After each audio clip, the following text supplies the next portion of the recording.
Okay. Hey everyone, and welcome back to another Warcraft lore video. Today we've got so much to talk about. Wrathion has been traveling the world seeking knowledge, and we have just found his journal pages. They contain so much knowledge with deep implications for the lore that could foreshadow future plot lines in the game. Final boss confirmed. It might even shine both Mechagon and Medivh in a new light. What but that's not all that you can shine in a new light. You see, our man Wrathion, he is a black dragon, and you can learn about the origins of his kin through Dawn of the Aspects for free on today's sponsor, Audible. You know Audible, they've got audiobooks nailed. They give you one per month, it's yours to keep forever, and you can get your first audiobook free with my link. Blizzard have updated much of their audiobook library, and Dawn of the Aspects is I would do that if I could read. You will hear the Titan Unfortunately, Keepers. nobody in this chat can read, so we don't use And this. most important, you'll see the origins of Alexstrasza, Nobody can read. Dumu, Ysera, Malagos, and Neltharion, with the latter of whom even having a few spooky hints. Life's busy, we don't all have time to sit down with a book and read, and what better way to pass your commute or your walks than 14 hours of top-notch Warcraft lore content. So head on my link below for a free 30-day trial of Audible that comes with one book for free for life, even if you cancel, but there's loads more Warcraft content out there to get. So thank you very much to them for sponsoring this video. And let's get into the lore. So we are called to the Chamber of the Heart after it's revealed that Ebonhorn is... Bro, I've got to get sponsors, man. Like, I mean, the thing is, I see, like, everybody else has, like, these sponsors, these, like, fucking boxes on their screen. And, like, meanwhile, like, I don't have any of that shit. I'm not getting any sponsors. And I need to ask Wendy's. Well, the thing, yeah, NordVPN. There's one right there. Rogaine. I'm not going to get a sponsor from Rogaine. Because why the fuck... Think about this, right? It's like having Slim Fast, you know, the weight loss thing. Are they going to sponsor someone who's 600 pounds? Fuck no, because you're going to see that guy and you're going to be like, you know what? It doesn't work. Because you look at it, like, I can't be sponsored by Rogaine if I'm losing my fucking hair. It doesn't make any sense. So yeah, no, they can't sponsor me. Like, maybe if I use Rogaine and it works, maybe they'd sponsor me, but I don't want to. I feel, doesn't Rogaine lead to like erectile dysfunction or something like that? I've never had that be an issue, and so I'm very, I don't know, just the whole thing, just kind of, yeah, yes, I don't know, man. I would rather not have my hair and have a hard dick. That's just the truth. Like, that is the choice that I have chosen, okay? Like, I cannot have my hair, it doesn't matter. But, I mean, no, I'll tell you guys, like, because, like, both of them are confidence things. Because, like, well, you're like, being able to have your hair, but, like, if you know you've got just, like, this floppy fucking fish in your pants, you know, and it's just not that great, you're gonna go into everything with a diminished sense of self-esteem. And I'm not gonna deal with that, man. I'm just fucking not. Let's get back to the video. Struggling with old god whispers, Kalecgos sends us off in search of Wrathion because he suspects that Wrathion might have more information. Of course, Ebonhorn is one of Wrathion's few fellow black dragons, and it's also known that Wrathion has been out searching the world for knowledge. Perhaps Kalecgos even knows more than we do. Anyway, we set off to Pandaria, and we head to the Tavern of the Mists. After defeating two peeking ZOTH eyes, we get some more information from Wrathion's guards, left and right, and they let us read a part of his journal, and then they point us to Blackwing Descent, the next place for us to go. And with the spooky eyes watching, it's pretty clear to everyone involved that ZOTH is also hot on Wrathion's trail. So let's examine this first journal page that we are given. It is page 7, Chandrilar. Now, Wrathion I fucking hated that rep, man. Of all the reps, I hated Chandrilar. Lore video it was the worst. 5 years ago. The Chandrilar are a sect of Highborn who resided in Elder Thalas, a Night Elf city that is now known as Dire Maul. Way back in the day, they were working on secret projects for Ashara. They were really, really loyal, sort of top-end Highborn. I never got exalted with these guys. After successfully shielding their city from the Sundering, they found that, well, the Well of Eternity was gone, and that led to a plan where they imprisoned a demon to use as a source of power. Now, this continued for years, through which they were just isolated from the rest of society, tending to their massive archive of knowledge. Things got worse, though, when the net energy gains from their demon plan began to decrease, so with less energy to go around, their king murdered many of his own people, with him and the remaining Chandler retreating to a smaller part of the city. That's the way it goes. The rest of the city being inhabited by other groups, as we see in the Dire Maul dungeon. Now, they maintained a library that contains vast knowledge, likely owing to the secret work they did for Ashara. What if, I just thought about this, bro. Like, what if in the next expansion, Dire Maul was the mega dungeon? That'd be fucking cool. Like a new Dire Maul, like mega dungeon. The thing is, Dire Mauled. Okay. So listen, it would be amazing. I would love it. I worry that it wouldn't be expansive enough. Because what I don't like about dungeons nowadays is that they're all designed to be run in Mythic Plus. And because they're all designed to be run in Mythic Plus, you don't have like longer, more extravagant dungeons. You have things that are very much designed with a streamlined perspective. And unfortunately, this happened even in fucking like BC. Like, even in BC, there were very few dungeons that had anything more than just, like, a streamlined boss-to-boss perspective.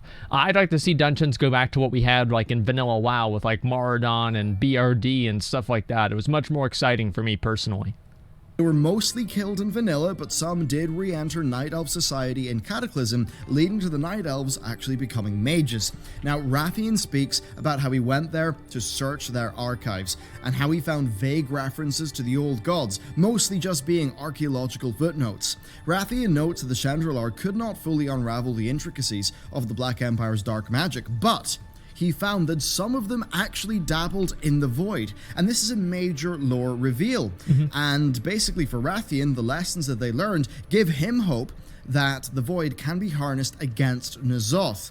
Now, this, of course, ties into the recent plotline we've been seeing with Illyria and Locust Walker, of course, as well with the Alliance Void Elves. That's a lot, and it could also nod to Xal'atath. Of course, Xal'atath has many reasons to hate the old gods. They trapped her in that blade for millennia, and she, of course, is an incredibly powerful void being. Perhaps she could even return to help us against ZOTH. Hell, I'm not gonna trust that bitch anymore. Like, for real, like, after that bullshit that she did at Crucible of Storms where she just gets us stuck there with that dumbass eye thing on her head. No, fuck that, dude. Like, I'm tired of her. I don't want to hear any more of her bullshit. Like, it's been 2 years, and it's been enough. What if she even ended up allying with Sylvanas and we got an alliance of death? Oh, jeez. Of course, that's just one of many speculative directions, so let's move on. Wrathion then says something that's a bit of a nod to his past efforts, but such is the nature of warfare, is it not? Seldom does it accomplish the intentions of its architects, and never without leaving immeasurable destruction in its wake, especially when the Horde and the Alliance are the forces in conflict. Can one ultimately say that victory is worth the price that must be paid to achieve it? Now, this obviously depends on what is loot drops. Up the current battle for Azeroth, but of course, in Mists of Pandaria, he orchestrated elements of that Alliance-Horde war. Eventually, he betted on the Alliance, hoping they could wipe out the Horde and claim the entire planet, resulting in a unified Azeroth that could withstand the Legion, in his view. That's right. Not knowing that the Alliance and the Horde made each other stronger. Now, when that failed, he then invited in the Iron Horde, thinking that he could use the parallel universe time travel shenanigans. I was so hyped whenever I saw this, man. What the fuck happened? Yes, that one did not work out. What the fuck happened, dude? That's this journal page. What have we learned from it? Well, it further reinforces that Void can fight Void and be a force for good, as far as we're concerned. It suggests that the ancient Highborn were aware of the old gods and the Black Empire, as they also knew about the Void. Now remember, these are the same Highborn who were doing secretive work for Ashara, and this does lead one to wonder how much Ashara knew about the old gods. I mean, she did say, "You watched me for 1,000 years, so you know what I want," during Warbringers, and then prior to that, ZOTH did say that, you know, he'd been watching her, so perhaps a little creepy, they somewhat knew about each other. Bit. Probably ZOTH knew more about Ashara. It's pretty clear, though, that back then, Ashara was looking into a lot of things, but of course her own character flaws really are what got in the way of her using her knowledge for an overall noble goal. Koki, anyway, thank you let's very move much for the 10 onward. subs, man. With that Thank read, you, we then Koki. travel to Blackwing Descent, where we find a sleepless interrogator peering into the mind of one of Wrathion's agents. Now, this is the very same agent who we talked to after the Black Dragon Island Expedition quest, the same one who confirmed to us the existence of the Dragon Isles. Now, this agent, when we find them, they are alarmed that... Was that actually true? Wait, so the Dragon Isles got confirmed? What the fuck? Got in his mind. Holy shit. And tells us to go to Karazhan's catacombs, but damn, not before handing us another journal page. I forgot all about in this that. page, Wrathion talks about his experiences with the Lore Walkers and all the knowledge that they had collected. Imagine how fucking badass it would be if the next expansion, the 2 new zones were like the Dragon Isles and Ny'alotha. I mean, if they fucking did that, man, oh my god, that would be huge. Well as hopefully with that's going to happen. Who he found to be quite unlike the Lore Walkers, not really being interested in matters that are external to Pandaria. He notes that the Shadowpan scholars are experts in combating the dark powers of the Shah without succumbing to their influence. Of course, the Shah originate from an old god, so Wrathion deduces that their seemingly stoic ways are pretty key to resisting the old god's whispers. Noting that the Shadowpan are the continent's sole defense, and that they are sort of disconnected from society in that manner, he says that he feels kinship, something that's referencing really how he views himself as a black dragon, as basically being the person who's got to save the planet, but in a way that will isolate him from other people. So yeah, he's got a savior complex, and he's got daddy issues. That's Wrathion. He talks about how the Shadowpan train to seal away their emotions, and how it's no easy task to stand alone in the darkness of they're Jedis, basically. Very fantasy writing there. Now, what do we learn from this? Well, the old god whispers, they play in one's emotions and their attachments. The Shadowpan being more rooted in, I guess, Eastern philosophy regarding things like the unburdening of one's attachments. Well, I think that all makes a lot of sense when you think about how it would resist the influence of an old god. You know, the lack of attachments and the ability to be free from one's own thoughts. That is what would result in being immune, or at least strong to, the old god whispers, because they tend to rely on negative what-ifs to really get into strong mind and a long dick. Really, a lot of this does seem to be written as a bit of a foil to Western stereotypes, which very much is something we saw throughout Mists of Pandaria. Anyhow, let us move onward. So after refreshing on our Pandaria lore, we then head to the Karazhan Catacomb entrance, and there we find 2... I like how he put in that fucking lightning strike, just, you know, for a little bit of background noise to create the ambience of the video, right? You're going into the Karazhan crypts, fucking lightning's coming down, you come up against the door. I like that. This is special. Dead ZOTH agents and 1 dead Wrathion agent. We find another journal page, this time talking about the Titans. Wrathion talks about his interest in Titan technology and knowledge. This is something that he's always been interested in, but there is a strange angle to it. Of course, in Mists of Pandaria, after eating the heart of Lei Shen, the spirit of Aman'Thul entered him, and he said this: "We have fallen, we must rebuild the final Titan, do not forget." That is something that, of course, foreshadowed the reveal of Azeroth being a Titan World soul. Now, right after that, Wrathion said that he felt massive knowledge, but that it pretty much all left him once the little episode was over. Now, the problem here is that Aman'Thul's soul ended up in Antorus, so either Wrathion had an unexplained run-in with Iminar, the Soulbinder, or we have a plot hole on our hands. Anyhow, I wonder which one it talks is. in his journal about how he There's believes no way for that would be a plot hole. that the Forge of Origination will be key to defeating the old gods, even though he's not exactly sure how. He says that he went to the Vault of Archivon but was repelled by the giants, and finally he muses on his... And this guy's supposed to help us kill fucking ZOTH. He gets farmed by a level 80 raid boss. I mean, that's sad, dude. That's just sad. Young age, and he laments how the other dragons won't trust him, but he knows that his own dragonflight has had a troubled past, as he also has as well, given Mists of Pandaria. Yeah, everybody in the Black Dragonflight's an asshole, basically. But instead of Wrathion, it's like 2 people find that's not. Faceless, who of course we defeat, because it's World of Warcraft, we always win, and this leads to us getting the... That makes me mad, dude. Like, think about how easy that fight was. Like, this fight could be badass. Imagine if, like, you get to this point, and this is, like, a Mage Tower level encounter. And, like, maybe not Mage Tower, but it's pretty hard to do, and, like, you have to have good gear. And if you complete it, you get, like, the fucking page, and it gives you, like, I don't know, like, 20,000 AP or something like that. It would be amazing, dude. Like, all they have to do is make the content harder and give it better rewards, and people are going to enjoy it more. Like, it's really just that simple. Making everything easy so every single brain-dead moron that plays this game is able to complete the entire questline without even opening their eyes hasn't been doing the game any fucking favors. Final journal piece page 58. This page details his excitement with Karazhan and its knowledge, and that by using that knowledge, he has been able to create a tonic that cleanses old god corruption and silences their whispers. So that's pretty darn major, isn't it? Pretty easy. Now, what's more interesting to me is that he learned a lot more, though, from talking to Medivh's spirit. And they talked about Medivh's struggles under Sargeras, which led Wrathion to wonder what his, father, I guess, what Neltharion's experiences were like as he was succumbing to madness. Medivh spoke about how he returned to the mortal realm and guided civilizations toward defeating the Legion, speaking of how he forged a new legacy. And this is when Wrathion realizes that maybe this is what he wants. Maybe he wants to make amends for the mistakes of himself and his forebears, to have the Black Dragonflight actually fulfill their original mission, to defend Azeroth.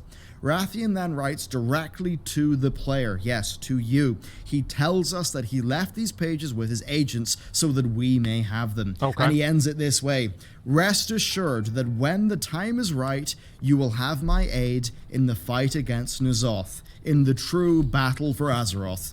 Yep. That's fucking badass. The title of the expansion in the expansion. That's fucking badass. I love that, dude.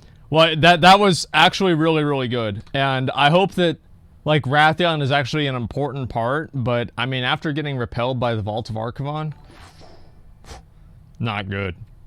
Mother, who scans them before destroying them. Good. And we are able to save Ebonhorn using Wrathion's tonic, leaving us with a lot to think about and a lot to speculate on. This is going to be exciting. The final boss of BFA. This suggests that ZOTH could be the end boss, as Wrathion does say that ZOTH is the true battle for Azeroth, and this is Battle for Azeroth. Him talking about the Alliance and the Horde warring is certainly interesting, especially when combined with what he learned from Medivh. Perhaps, when the time is right, Wrathion will return and advocate for the end of the faction war, sort of as Medivh did back in the day, leading into a ZOTH-focused patch 8.3. This could happen, but it will massively depend on where the war campaign of 8.2.5 leads us. Now, while it may be Wrathion's plan, that does not mean that he will succeed in his plan, of course. But there's a lot more. We also learned that it's possible to create an old god corruption cleansing tonic. Now, we don't know how it works exactly, but Wrathion clearly does because he was able to make it. Perhaps by furthering his research into the mechanics by which this tonic works, we'll be able to find out a more fundamental way to combat the old gods. I hope they do this in like 2 expansions, because I feel like if they wrap the whole thing up in BFA, it's going to be rushed.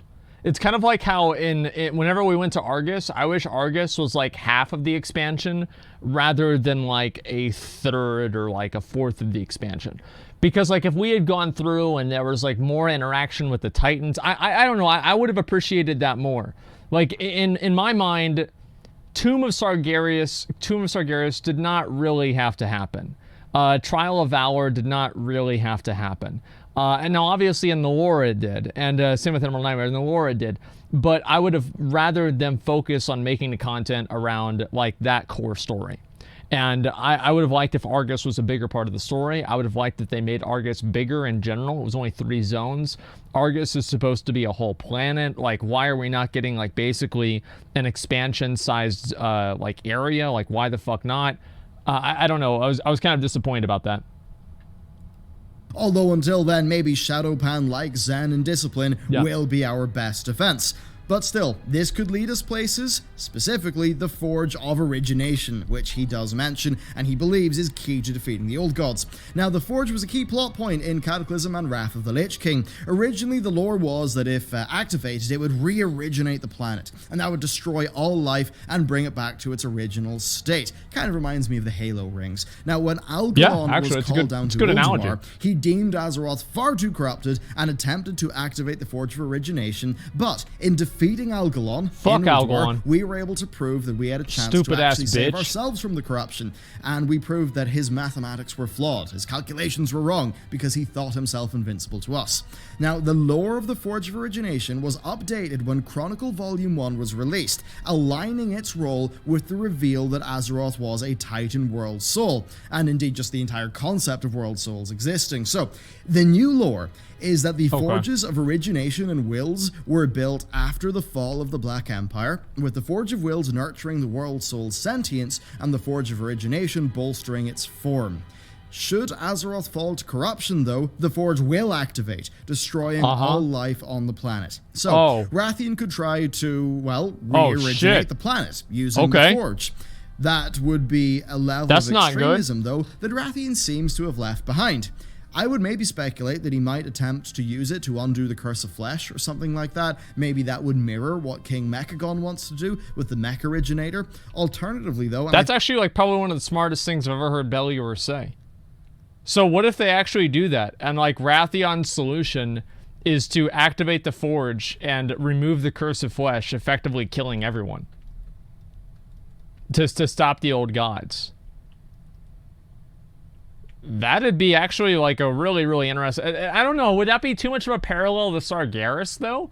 Because that's kind of like his same line of thinking as well. Yeah, literally... yeah, I don't know. It's basically like Sargeras, though. Sargeras thought of it first, exactly. Robots should live. Yeah, it'd be King Mechagon in the same way. Do that. So yeah, they could do that. Wrathion actually succeeds in activating the Forge, killing every single player, and then WoW 2 happens. Boom. There it is. It'd be like the Big Bang. I think this is maybe what he'll try to do. I think Wrathion might try to use the Forge of Origination in conjunction with whatever drives this anti-Old God tonic. Indeed, if the entire purpose of the Forge is to protect the World Soul of Azeroth and to bolster its form, maybe he could use that in conjunction with that tonic. What if that's why we go to the Shadowlands? Because everybody dies. Corruption. Going deeper into this tonic is going to be very interesting indeed. You see, Wrathion found this in like Tomes of Knowledge in Karazhan. Well, in patch 7.1, Medivh tells Khadgar that he can't fight the Legion because he's got to go and do other things. Medivh then flies off to the Twisting Nether. Oh yeah, you've got to be a bird. If he's not fighting the Legion, he's probably doing something Void related. Now, after Legion, Khadgar then returns to Karazhan to confer with Medivh and also to search the Karazhan library for clues to defeating the Old Gods. So, what did we just find out? Well, we just found out that Wrathion also searched the Karazhan library, and he was able to figure out this anti-Old God tonic. So what if Wrathion and Khadgar came upon the same information, or just were looking for the same information? Indeed, we hear talk of Void fighting Void in these journals. So assuming Medivh is still on our side, maybe he went off after the Return to Karazhan patch to learn more about the Void and see how, you know, he could fight Void with Void. Maybe he's dealing with Xal'atath right now. We don't know. It really does seem like Medivh is more involved in events than we may currently think. But there you go. I'd like to see Medivh play a bigger role. I always thought Medivh was one of the coolest characters in the game, and I don't know why, I just always thought he was awesome. So if Medivh did play a bigger role, I would be very happy about that.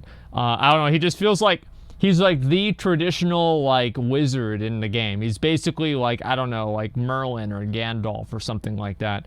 And I don't know, I just think it's awesome. Yeah, I'd just love to see Medivh play a bigger role, because he's also like, he's like core WoW lore. You know, if you care about like the WoW lore, you know about like Medivh, for example. Isn't he the one that opened up the whole Black Portal? Dark Portal, you mean? Yeah, I mean, look, he's done some good things, he's done some bad things, right? That's just the way it goes. Okay, I mean, you can't always expect people to do the right thing. Yeah, it was a mistake. Probably should not have done that, but it wasn't really his fault. And you're right, it was not his fault, because his mother, Egwene, fought off and banished the Avatar of Sargeras at the bottom of Tomb of Sargeras, and in doing so, the Avatar cursed Egwene to where her son, Medivh, was basically under Sargeras' control, and so it wasn't really Medivh doing it. It's kind of like whenever somebody says, well, I said that, but I was drunk, so it doesn't count. Well, he opened up the Dark Portal, but, you know, it was really Sargeras, so it didn't count. Okay, guys, it's pretty much the same thing.